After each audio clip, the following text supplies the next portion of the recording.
A gente está numa conversa aqui sobre esse tema caos. O Felipe, que não está hoje as meninas estão comemorando aniversário, né? A Bela e a Gabi, lá em Niterói, com o pai delas, né? E o Felipe perguntou, Herbert, domingo vai ter caos de novo? Eu falei, vai. Então a gente vai conversar ainda mais sobre o caos, sobre esse tema que surgiu por conta do que aconteceu aqui no Rio de Janeiro. E eu falei, bom, eu acho que a teologia, a fé cristã, a Bíblia precisa ter alguma resposta para esses momentos difíceis, né? E hoje o tema que eu dei foi quando Deus está no caos. A gente fala de caos, né? Quando ele vem de fora, quando ele é de natureza emocional, mas muitas das vezes a gente precisa perguntar, e Deus com tudo isso? Onde é que está Deus? Quando a gente fala Deus existe, Deus ele atua, a gente crê em Deus, mas onde Deus está quando o caos aparece? E aí você tem várias respostas. Mas uma das coisas mais importantes para nós seres humanos é que a gente busca sentido para a vida. O Guimarães Rosa, ele tem um trecho de um poema que ele diz o seguinte: navegar é preciso, viver não é preciso. Eu gosto desse trecho, navegar é preciso, viver não é preciso, porque o que ele está dizendo é que a navegação, ela tem precisão, né? Ela tem cartografia, ela tem direção, ela tem uma série de coisas que dão uma certa precisão para a navegação. Mas ele diz, viver não é preciso, no sentido de que a vida não tem precisão. Só que o que o ser humano mais busca na vida?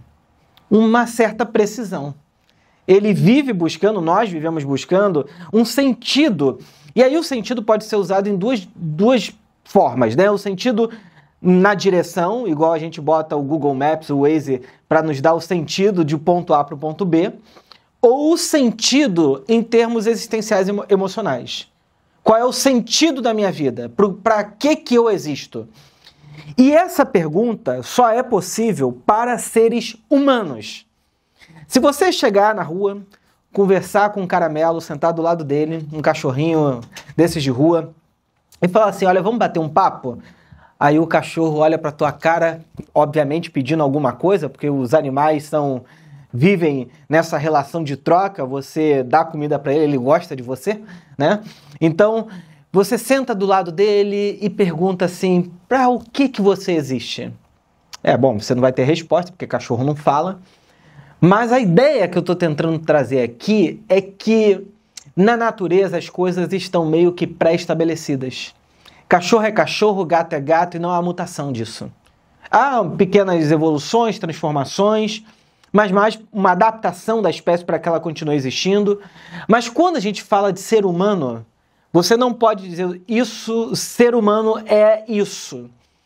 A gente tem a capacidade criativa de inventar e reinventar a nossa própria história, a nossa vida, o nosso jeito de ser humano, o nosso jeito de ser sociedade, o nosso jeito de ser cultura, o nosso jeito de produzir a vida e a existência. Isso é uma capacidade do ser humano. Por isso que o ser humano, ele pode perguntar, qual é o sentido de tudo isso? Por que eu faço o que faço? Por que eu casei com quem eu casei? Por que eu sou amigo de quem eu sou amigo? Por que eu trabalho com quem eu trabalho? Por quê? Porque é o que move a gente. Então, quando a gente conversa sobre sentido, nós estamos falando sobre a coisa mais básica da vida humana. Qual é o sentido da minha vida?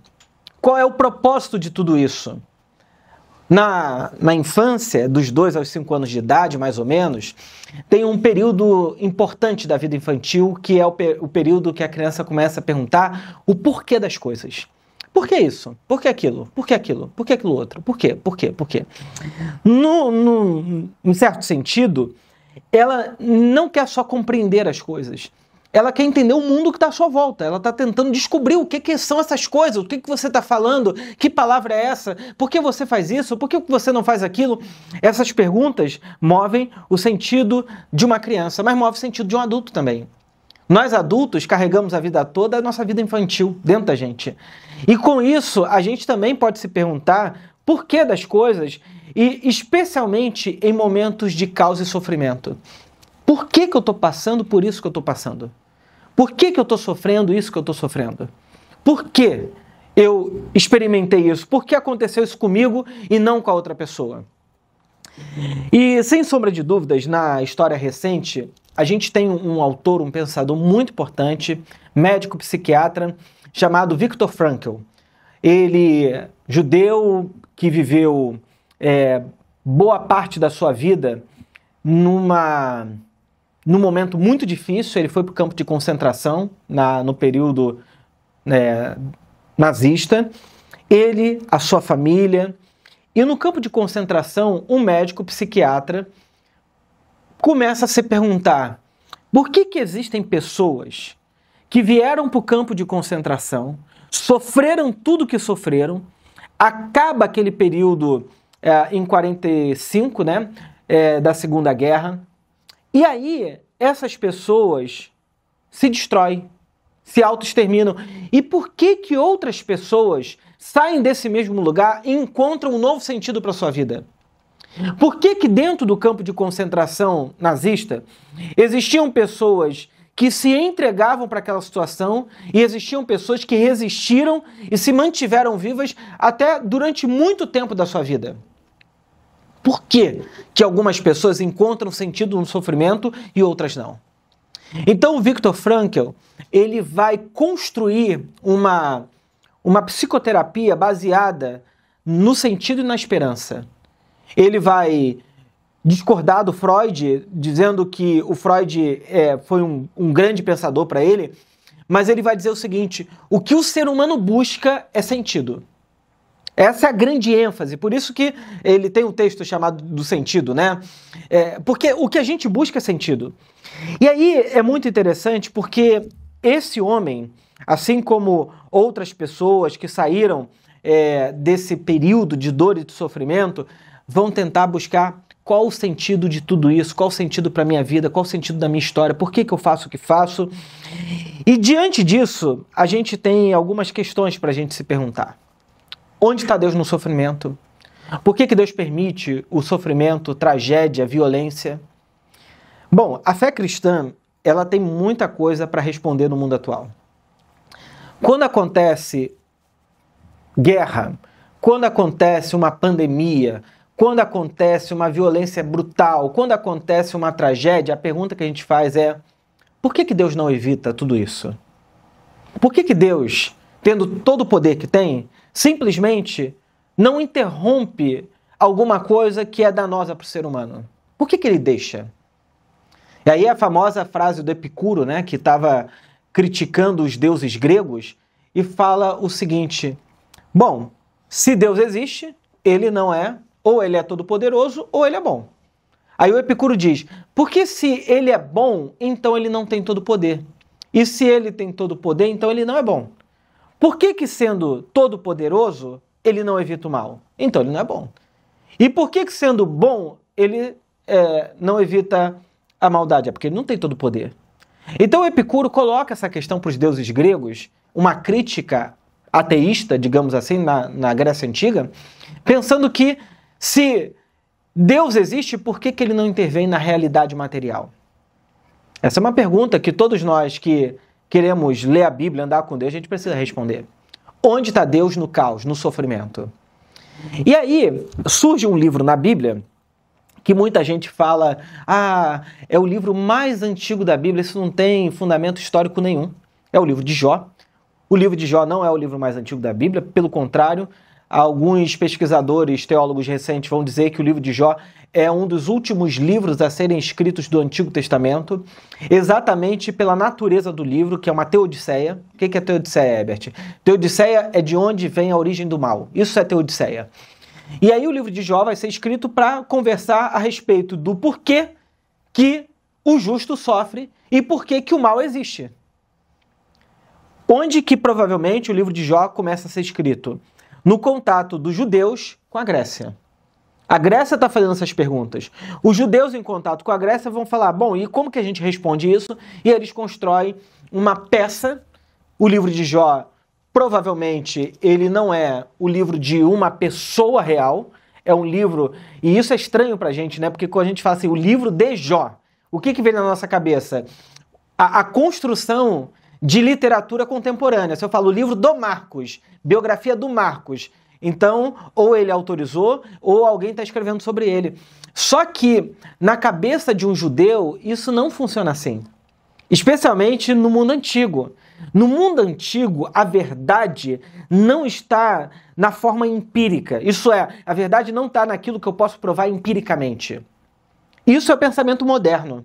O pensamento antigo diz a verdade ela pode ser narrada como novela, como poesia, como... E infelizmente a gente perdeu essa capacidade de explicar a verdade por aquilo que não seja meramente material.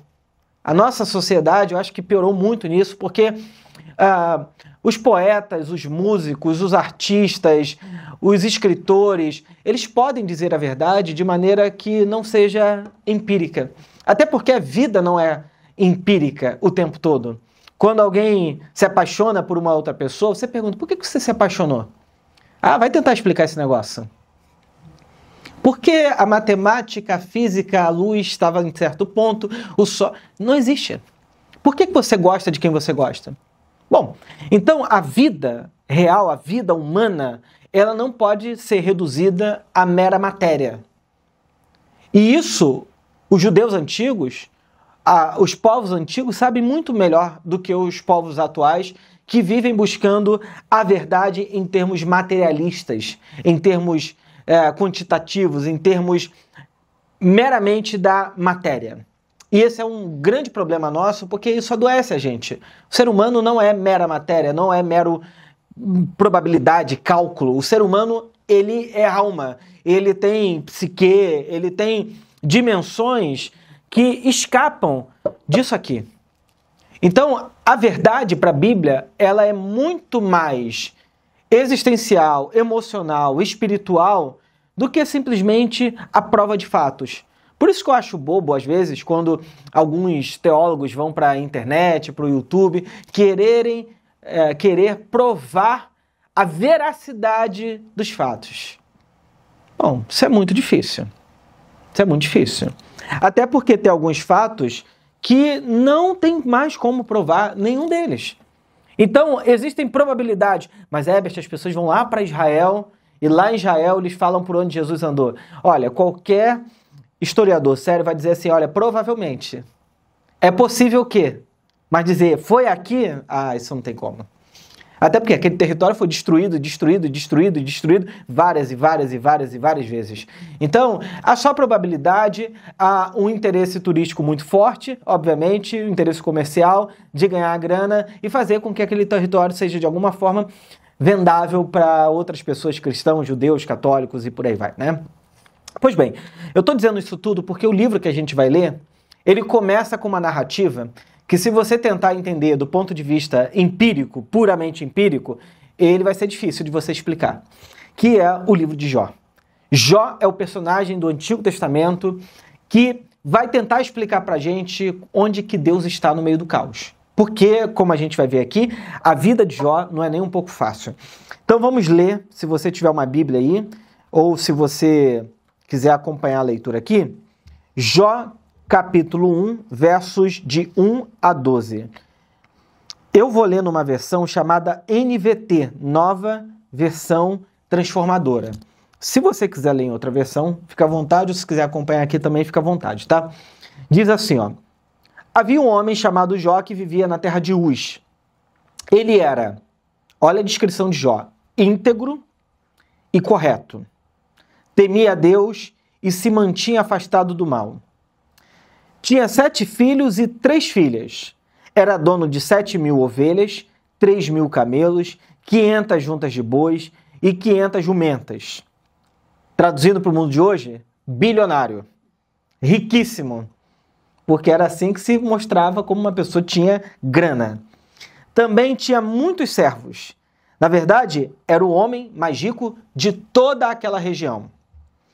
Os filhos de Jó se revezavam em preparar banquetes em suas casas e convidavam suas 3 irmãs para celebrar com eles. Quando terminavam esses dias de festa, Jó mandava chamar seus filhos a fim de purificá-los. Levantava-se de manhã bem cedo e oferecia um holocausto em favor de cada um deles, pois pensava, Pode ser que meus filhos tenham pecado. Olha a cabeça desse homem. Pode ser que tenham pecado e amaldiçoado a Deus, não é nem em sua prática, em seu coração. Essa era a prática habitual de Jó. Gente, eu fico impressionado como tem muita gente que lê o livro de Jó, especialmente esse trecho aqui, e fala, nós temos que seguir o exemplo de Jó. Só que não se dá conta de que lá no final, Jó vai dizer o seguinte, eu não tinha entendido nada. Eu estava perdido, eu estava vivendo tudo aquilo, aquela repetição de regra, de ritualismo, de um monte de coisa, e eu não enxergava Deus. Certo? Bom, certo dia, e aí começa a dificuldade da gente tentar fazer do livro de Jó um livro assim absolutamente empírico, né? Certo dia, os anjos vieram à presença do Senhor. Perceba que o cenário aqui saiu do Jó e foi para a corte celestial. Certo? Certo dia, os anjos vieram à presença do Senhor e Satanás, o acusador, veio com eles.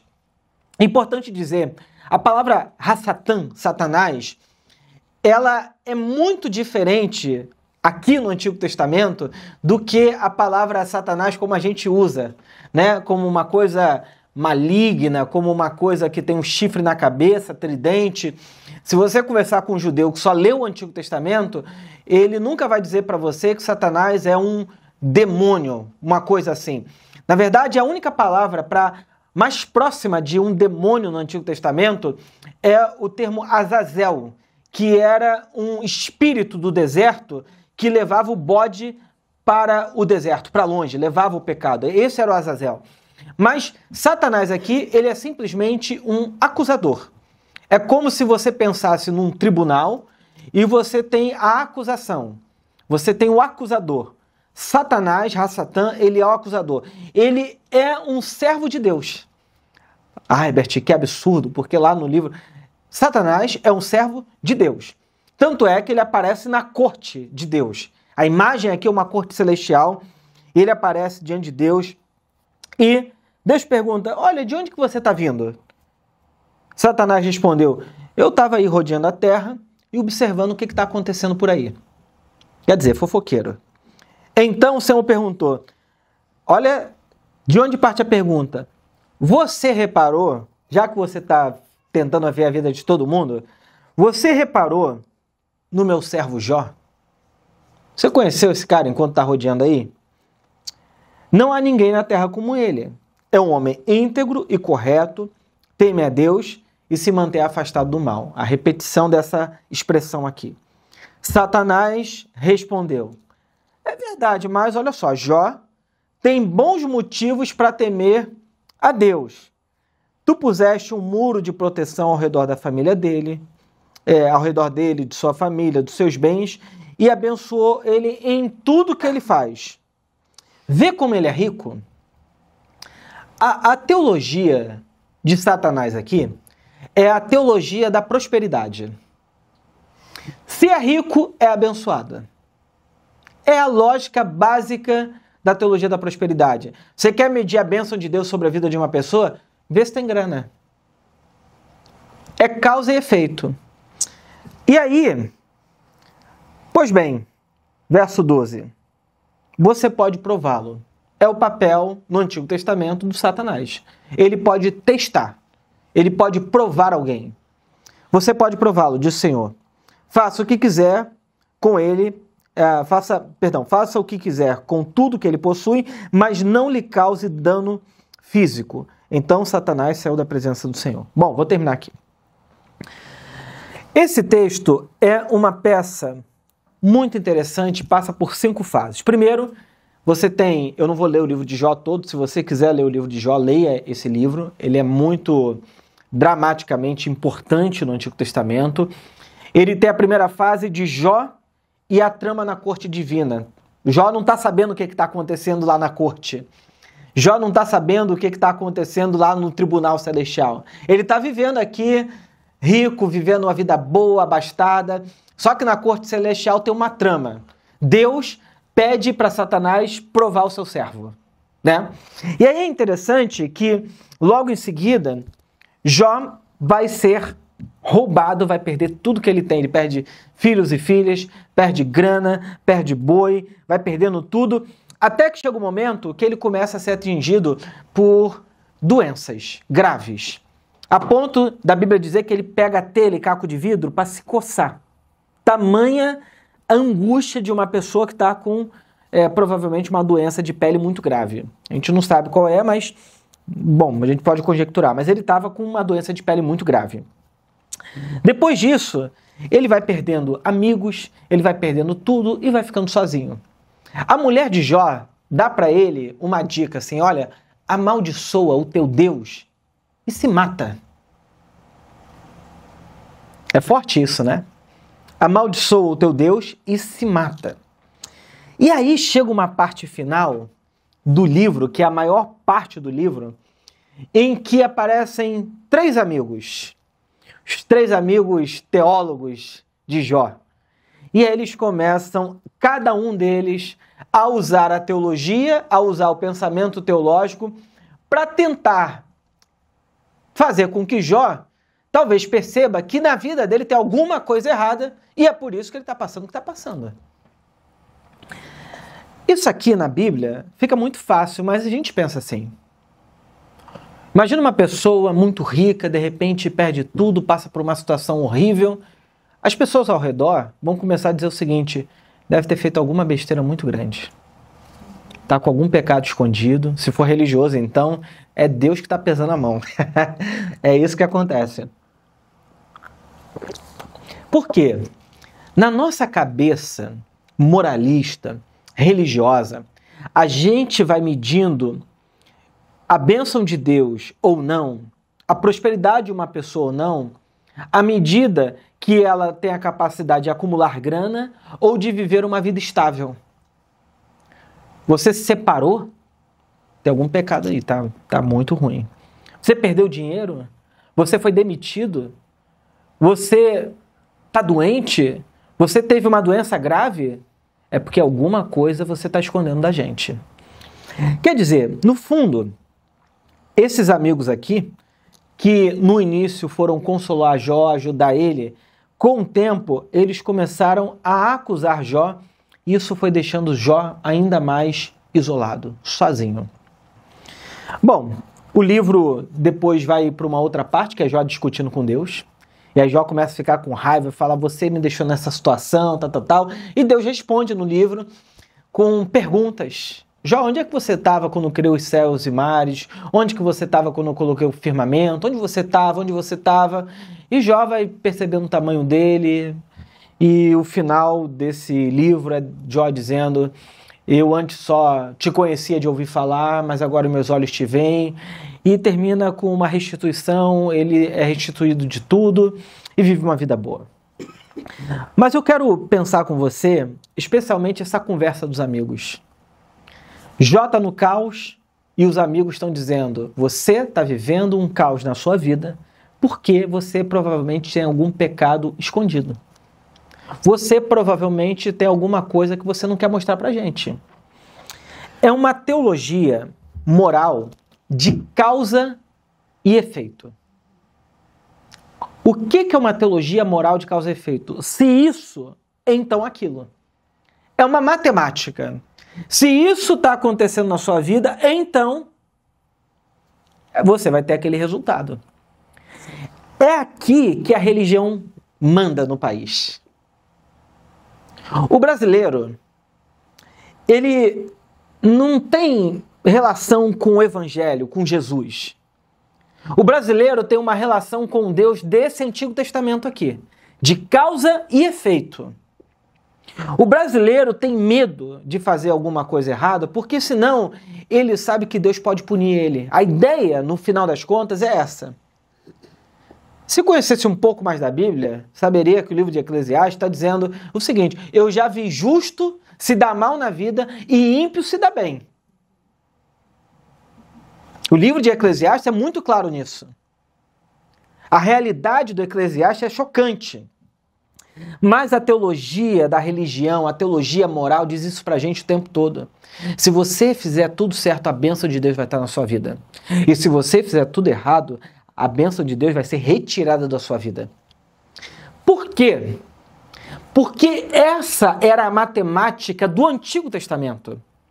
Deus fez um contrato com o povo de Israel e disse assim, ó, eu tenho um contrato aqui, assina. Qual é o contrato? Se você guardar os mandamentos e fizer tudo que eu ordeno, bênçãos te seguirão até a 7ª geração. Mas se você quebrar os mandamentos, você vai ser amaldiçoado. O livro de Jó é um livro que vai inverter essa lógica. Vai quebrar essa máquina de causa e efeito. Por quê? O livro de Jó vai mostrar pra gente que essa teologia que nós chamamos na teologia de teologia retributiva, isso é, Deus retribui a você o que você faz, seja bem ou seja mal, não cabe. Por que não cabe? Os judeus criam uma peça dizendo, tem um homem justo, bom, reto, temente a Deus, se desvia do mal. E olha o que aconteceu na vida dele. E aí os judeus vão dizer, bom, por quê? Por que o mal acontece na vida do Jó? Bom, a lógica que o livro de Jó está quebrando e acabando é uma lógica que acaba com o mérito. Mérito é uma palavra que quem vive de causa e efeito adora. Eu tenho mérito. Deus me ama porque eu faço tudo certo. Deus me aceita porque eu sou bom. Deus me ama porque eu acordo de manhã, Herbert, abro a minha Bíblia, eu oro, eu vivo minha vida certinha e por isso Deus me ama. É o pensamento moral religioso. Enquanto a lógica da graça não superar essas lógicas de causa e efeito, retributiva, de mérito e demérito, a gente não vai chegar na graça. A graça imagina você estar numa praia. Você tem o início ali da praia, que tem muita onda. E você vai o tempo todo controlando a intensidade. Uma hora você mergulha e passa da onda e fala, agora estou salvo. Outra hora você sai, volta para a areia e fala, essa onda não me pegou. Quem vive na lógica retributiva vive assim, tentando entrar e sair, fica naquela tensão no trabalho o tempo todo. Eu diria que quem vive na lógica da graça, botou um cilindro nas costas, um oxigênio aqui, está no fundo do oceano curtindo e vendo tudo o que está acontecendo ali. Ele não está tentando brigar com a onda, ele está mergulhado naquilo ali. A graça de Deus é esse oceano no qual a gente está mergulhado, no qual a gente está imerso totalmente. O problema é que a gente não acredita nisso. A gente acredita que se eu fizer tudo certo, e isso é alimentado por uma série de pregações que dizem pra gente, se você obedecer, você vai ver o resultado que vai ter na sua vida.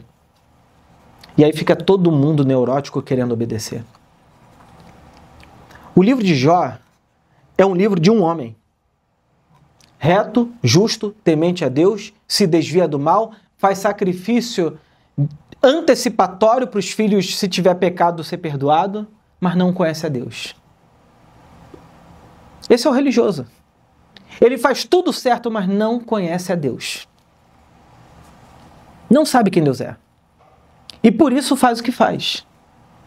E por isso quer lidar com o caos através do trabalho, do esforço, da religião, do sacrifício, da obediência. Aí fica cansado e fala assim, meu Deus, olha quanta coisa eu fiz e Deus me deu isso. Cara, eu sou pastor desde os meus 18 anos de idade. Eu tenho 35 hoje. Daqui a 3 anos eu sou 20 anos lidando com igreja como pastor. Porque quando a gente vai para São Paulo, a gente vira pastor acadêmico, já trabalha como pastor direto na igreja. E sabe o que eu mais vi na vida? Gente fazendo essa pergunta, por que eu? Uma vez eu vi uma mulher falando, literalmente para mim, eu sou dizimista fiel a Deus, por que isso aconteceu comigo? É Jó. Faz tudo certo, mas no final está dizendo assim, eu não te conhecia. Eu só ouvia falar, e só ouvir falar já fazia ele fazer o rito todo. Mas o coração dele não estava em Deus. O que eu quero dizer para você é que Jó é o personagem que nos ensina a verdade da graça de Deus. Você pode saber intelectualmente quem Deus é, se comportar do jeito que você acha que Deus espera que você se comporte, e ainda assim nunca experimentar a graça de Deus na sua vida? Bom, a tragédia toda acontece e no final, antes de ser restituído, abençoado, ter tudo multiplicado o que acontece no final, antes disso tudo, Jó está destruído, no sentido físico, quase morto, e Jó diz, olha, antes eu te conhecia de ouvir falar, e agora os meus olhos te veem. O Jó é um homem que enxerga a coisa mais importante dessa história. Qual é a coisa mais importante da história? O que ele não estava enxergando antes? Deus. Apesar de ter vivido a vida toda dedicado a quem? A Deus. E é muito possível que a gente viva assim. Tenha vivido a vida toda dedicada a Deus sem enxergar Deus. E aí você vai perguntar, Herbert, e o sofrimento do começo da história aí que você falou? Pois é. O livro de Jó, que quer conversar sobre o problema do mal, sabe como ele fecha essa conversa? Da onde veio o mal? O que você acha que ele fala?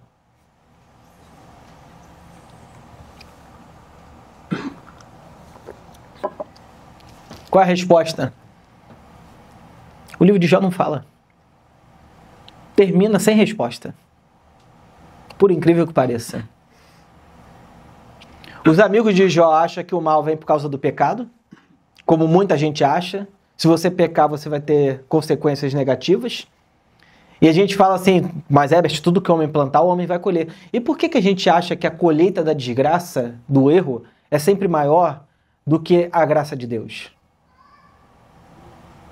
Não é isso que Paulo diz? Onde abundou o pecado, superabundou a graça? Por que o nosso pecado na nossa cabeça sempre tem mais força do que a graça? Porque essa é uma mentalidade de quem vive neuroticamente culpado, com medo de Deus, assombrado. Meu irmão, depois que essa coisa da graça foi entrando dentro das minhas entranhas assim, eu comecei a descobrir que não existe absolutamente nada que possa me depreciar diante de Deus ou de mudar a relação de Deus comigo e de mim comigo mesmo. Porque eu não estou diante de Deus pelos meus méritos, porque eu sou pastor, porque leio a Bíblia. Isso aí é só artifício, é roupa, é só o que eu aprendi. O que me ensina a andar diante de Deus é a minha consciência de que eu sou radicalmente amado e aceito. Por isso que eu gosto muito do Brennan Manning. Ele tem um livrinho chamado Evangelho Maltrapilho. Vocês conhecem esse livro? Alguém já ouviu falar? Já, né? É um livro que ficou famoso uma época, né? Muito... E o Brennan Manning diz assim, defina-se como alguém radicalmente amado por Deus. Eu amo essa expressão. Porque o livro de Jó ensina exatamente isso. Que no sofrimento você pode enxergar o sofrimento, você pode enxergar Deus. Essa é a grande diferença de quem enxerga Deus e de quem não enxerga Deus. A maior fase da vida de Jó, ele está enxergando o sofrimento. Ele está chateado com Deus, ele está com raiva de Deus, ele vai brigar com Deus, vai discutir com Deus. E sabe o que Deus faz com Jó? Tem muita gente que fala assim, mas na hora que Deus fala, Jó, onde você estava quando eu construí os oceanos, os mares? Aí gente fala assim, tá vendo, Jó? Você tem que olhar para o poder de Deus. Eu acho que não. Eu acho que quando Deus começa a interpelar Jó, ele está falando assim, Jó, você não está me enxergando. Porque se perguntar sobre o que Deus estava fazendo no sofrimento dele e mostrar a grandeza do que Deus faz, é como se Deus estivesse dizendo para Jó assim, Jó, olha para o mundo, olha para a realidade. Porque quando a gente está sofrendo, o que a gente gosta de fazer? Olhar para o nosso sofrimento e ficar ali se autocomiserando daquilo. Tá vendo como minha vida está difícil, meu Deus? A gente pode viver o sofrimento se autocomiserando. Ou a gente pode viver o sofrimento olhando para Deus. O que acontece no final da vida de Jó? Acontece que Jó é restituído. Mas o que ele tem já não define mais quem ele é. Quando o que eu tenho... Uma vez eu ouvi uma pessoa muito rica falando assim para mim, eu não tenho dúvidas de que eu sou predestinado, para vocês não saberem o gênero, porque eu vejo na minha vida esse progresso da bênção de Deus. Olha de onde eu saí, Herbert, olha o que eu tenho hoje. E eu falei, o que isso tem a ver com Deus? Eu posso te dar um monte de nome aí que tem tudo que você tem e de Deus não tem nada. A mesma coisa. E tem gente também que pode dizer assim, tá vendo, Herbert, como eu sou um homem, uma mulher fiel a Deus, olha o quanto de sofrimento eu vivo na vida, eu sou assim, vivendo essa vida aqui humilde, nessa casinha humilde, e isso é fidelidade a Deus. Eu vou falar, o que isso tem a ver com Deus? Também não tem nada a ver. Enquanto eu olho para os resultados da minha vida e acho que é o resultado de mérito e demérito, coisas boas e coisas ruins, tem a ver com Deus, eu não entendi o Evangelho. O Evangelho é Deus conosco em toda e qualquer situação. Onde Deus está no sofrimento? Com você. Você pode olhar para o sofrimento e achar que Deus está provocando aquilo, ou você pode olhar para o sofrimento e perguntar onde Deus está comigo nesse momento de sofrimento aqui. Essa é a grande diferença. Antes, Jó enxergava só o sofrimento. E no final, Jó, ele viu o sofrimento, mas ele via Deus também. E é esse equilíbrio de onde Deus está com a gente que organiza o nosso coração. E aí, para terminar, 3 coisas rápidas. Bom, primeiro, Deus sempre retribui a gente com graça e nunca com vingança e punição. Olha, se Deus quisesse punir a humanidade, acabou. Só que eu tenho que dizer, Deus é absolutamente gracioso, paciente, longânimo. Todos os atributos de Deus e principalmente o mais importante, Deus, no Antigo Testamento, o atributo mais importante de Deus, eles não têm a palavra graça no Antigo Testamento. É a palavra hesed, que é misericórdia. Deus é misericordioso. A ideia da misericórdia é de alguém, uma mulher, que carrega no ventre um filho. E isso é a coisa mais bonita, é a analogia mais bonita que eu posso encontrar. A criança no ventre da mãe, ela não pode fazer nada. Ela está num estado oceânico, comida, proteção e tudo que é de bom na vida. Nascer que sofre. Aí chora, aí grita, fala, quem me tirou desse paraíso? Quem me tirou desse lugar perfeito? Agora eu tenho que trabalhar, tenho que respirar, tenho que comer, tenho que me alimentar, tenho que aprender a falar. É tanta coisa que tem que fazer que a pessoa fica assim, meu Deus do céu. A criança sofre muito mesmo. Mas enquanto ela está na hesed da mãe, nesse lugar gracioso, ela está desfrutando. Por isso que a Bíblia diz, Deus é gracioso. Deus sustenta a humanidade no seu ventre, em si mesmo. Isso, às vezes, é difícil, porque a gente gosta de um Deus vingativo, punitivo. Bom, e Deus não é punição, Deus é graça. Deus não é vingança, Deus é perdão. Essa é a grande questão para a gente. A segunda coisa é que o sofrimento pode ser a sua melhor escola, ou pode ser o seu pior fracasso. Depende do que você vai escolher. Você pode viver como Jó, olhando para o sofrimento e dizendo isso é tudo que eu tenho, ou você pode dizer, o que eu aprendo com esse sofrimento? O que ele me ensina? Como é que eu vou lidar com isso agora? É a história do Viktor Frankl. Está no campo de concentração, sofrendo de um jeito que a gente espero que nunca saiba. Mas ele sai daquilo perguntando, qual é o sentido da minha vida? E ele dedicou a vida toda a estudar, a trabalhar, a ensinar, a ser professor, a atender pacientes. O que a gente pode aprender de tudo isso? A grande questão é que tudo depende do seu olhar. É Jó dizendo, antes eu ouvia falar. Conhecimento intelectual, você aprende ouvindo. Outra coisa é você dizer, hoje meus olhos te veem. Eu sei em quem eu estou colocando a minha confiança. E por isso que o ápice da história de Jó, e com isso eu termino, não é a restituição daquilo que se pode ver do que ele teve no final, mas em ser capaz de viver uma vida plena com Deus, com a sua família e com seus amigos. E eu vou terminar lendo essa passagem com vocês, e eu peço que vocês prestem muita atenção, porque eu acho que esse é o momento mais bonito da história de Jó, que está no livro de Jó 42, a partir do verso 1, que diz assim, ó. Então Jó respondeu ao Senhor: sei que pode fazer todas as coisas e ninguém pode frustrar teus planos. Perguntaste: quem é esse que com tanta ignorância questiona a minha sabedoria? Jó fala: sou eu. Falei de coisas que eu não entendia, coisas maravilhosas demais que eu não conhecia. Disseste: ouça e eu falarei. E lhe farei algumas perguntas e você responderá. Antes, eu só te conhecia de ouvir falar.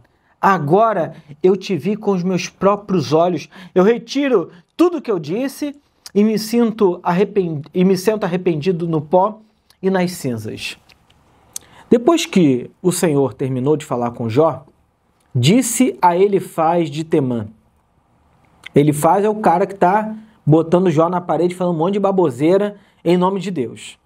Eu estou muito irado com você e com seus dois amigos, pois não falaram o que é certo a meu respeito, como fez o meu servo Jó. São os teólogos da época falando besteira, e Deus está falando: vocês estão falando besteira. Vocês estão falando do que não sabem.